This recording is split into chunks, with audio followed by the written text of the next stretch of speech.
I clung to the cliffside, with my father shouting frantically from the top. Rocks slipped continuously through my fingers, and I was too terrified to make a sound. Soon, I plummeted downward at high speed. When I woke up, I found myself still alive. A protruding rock ledge had caught me. Looking up at the distant cliff top, I helplessly shouted down toward the bottom of the cliff, but only echoes answered me. I lay there waiting for my father's rescue, but 3 days passed, and no one came. To survive, I had to climb down bit by bit. I clutched tightly onto cracks in the rock face with both hands, but couldn't find any support under my feet. I was left hanging from the cliff again.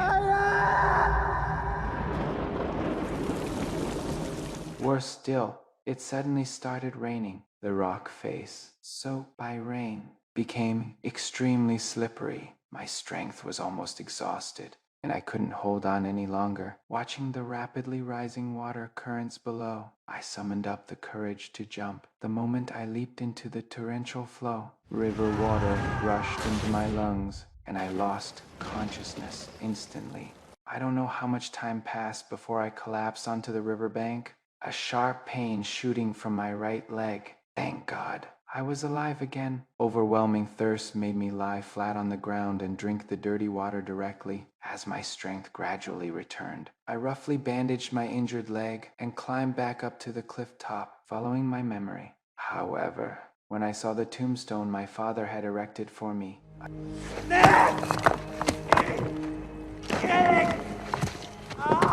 I realized they had already evacuated. A cold wave was coming soon, and I would freeze to death here before long, just as I despaired.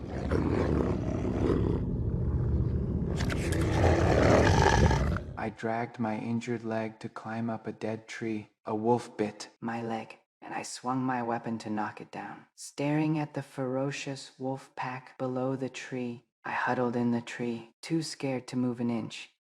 Finally, daybreak came. The wolf pack was gone, leaving only the injured wolf behind. Intense hunger hit me, so I made a weapon. But when I walked up to it, I still couldn't bear to kill it. I tied its mouth shut, carried it, and hid in a cave. To fill my stomach, I caught a hare and brought it back. When I looked over again, it had already broken free from the bindings.